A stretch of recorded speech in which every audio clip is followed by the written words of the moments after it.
in a second. But before we get to all of that, you know what I mean? We got to talk about the Buffalo Bills, Joe. The Buffalo Bills have now taken their second L in a row. They are not looking as impressive as most of us thought they would look. So I gotta ask you, Joe, sitting at 4-2, coming off two back-to-back L's, how are you feeling about the Bills? What is your level of concern with the Buffalo Bills going forward? Before I get to the Bills, I did an R2R show. As y'all can see, I have a green screen in my background. And it was a rough first half of the show. But we made it work. We did good in the first half. And then with the second half, with Unfazed, I tried to come back, but my Wi-Fi intercepted and it almost took it back for a touchdown. So I got to be back here right now. You know what I mean? So shout out to the Wi-Fi. You know, it was almost a pick six, but I had my man chase him down and tackle him. But anyways, how worried am I about the panic meter, AJ? I'm gonna give it a 2, maybe a 1, maybe a 0. I'm not concerned. Now, we had a question last week on our tour show. Are you more concerned with the Bills or the Eagles? This was before y'all played the Giants. And I said the Bills because of who they played so far. But I had to pick somebody, right? But am I really concerned with the Bills? No. It's early. It's week 7. Now, we almost midway, but the Bills, I have confidence in the Bills. One thing about the Bills is this. Now, I get it. A lot of people are going to say, look who they played. They played the Ravens when the Ravens should have won. Yeah, I agree. They played the Jets. The Jets are trash. We see. I agree. They played the Dolphins. Tua just throwing the ball to the other team. You're right. He is. The Saints aren't good. Yes. 100% correct. They lost to the Patriots, who's looking like they good, and lost to the Falcons, who look like they good. But one thing I can say is the Bills, they are a top 3 offense in the NFL. I can say that. The Bills, as bad as their defense has been playing, and from my eyes, they're not one of the worst defense in the league.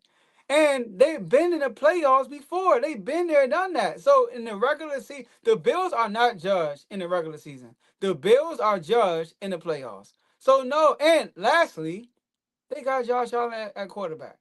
So as long as he's the quarterback, I'm confident that the Bills will be okay until we get to the playoffs. Now, when they see Mahomes in the playoffs, it's a different story. They always fall short. But other than that, I'm not concerned at all. Now, they were the worst defense in the league, and they were like bottom 3 in the league, then I would be, yes, you need to stop panicking. But I think the panic meter should be low right now because now we not super early, but what we see right now is not what the teams we'll see later in the season. So I'm going to say the panic meter is going to be very low, 1, 2, maybe 0. Wow, 0, kind of crazy.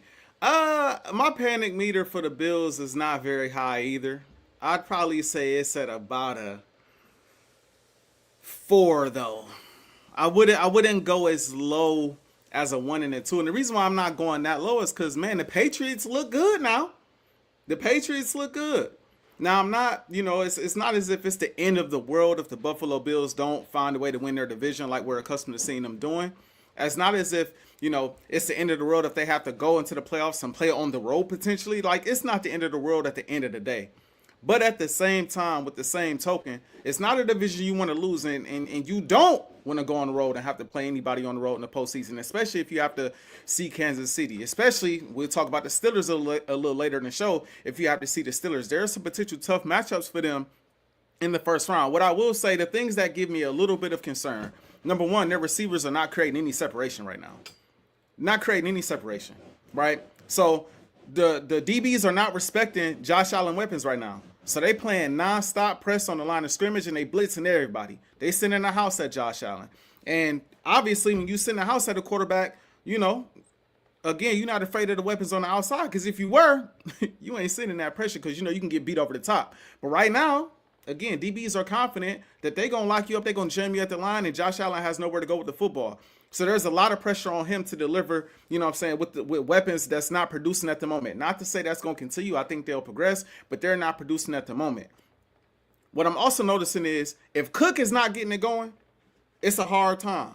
They have a hard time. If Cook is not rushing for over 100-something yards, It's looking like an L so far this season. They're 0-2 and Cook does not rush for over 100 yards. And so if the run game is not going, it's an issue for the Buffalo Bills. It puts even more pressure on Josh Allen to deliver on second and long, third and long, to put themselves in position. And last but not least, the last thing that gives me a little cause to pause, as Stephen A would say, is that defense. That defense giving up everything, Joe. Everything, nonstop, big play after big play. So that makes me concerned about the Bills. But like you said, they have Josh Allen. They have Josh Allen. And Josh Allen just won MVP. And so at the end of the day, you give him some grace because he's got the pedigree. He's got the resume. We know what he could do. We know he could win in the shootout. We know that his level of play, which has been kind of poor as of late when it comes to turnovers and things of that nature. I think we've been seeing a lot of the old Josh Allen kind of come out when he's trying to reach and he's trying to do a little bit too much to overcome what the defense is giving up and overcome what's lacking in the run game and overcome what's going on the outside. We're seeing old Josh Allen come out, but I think they'll figure it out. I think they'll get the run game going a little bit better. And so I'm not too concerned, but it is at a 3 or a 4. I will say that. Yeah, it's hard to say concerned because nobody's standing out in the NFL right now. Nobody is standing out. As much as we hype about the Patriots, and they do look good, they did lose to the Las Vegas Raiders. That's true. You know what I mean? Like everybody, I feel like everybody in the NFL got a bad loss by now, except for the Colts. The Colts are the only team that haven't really had a bad, and the Steelers, I would say. But everybody had a bad loss already. You know what I mean? So, like, that's why the panic meter right now, they're not getting left behind at all. They could literally be the #1 seed next week, for real. Like they can go out and win next week. The Patriots and Colts could lose, and they could be, and the Steelers, they could be #1 seed. Yeah, so that's why my panic meter is not high. But I understand that they need to fix some things, like the defense. The defense is something they had to fix. And I get what you're saying with the wide receiver situation, but like I said, I'm not really, because we had the same thing last year with the wide receivers. And what happened? They went to the AFC Championship game. Very true. So yeah, I'm not worried, but you know, they're not the only team that's on the panic meter. They're not the only team, AJ. And the team that you rocking behind you, a lot of people got them on the panic meter. I want to know what you think about it because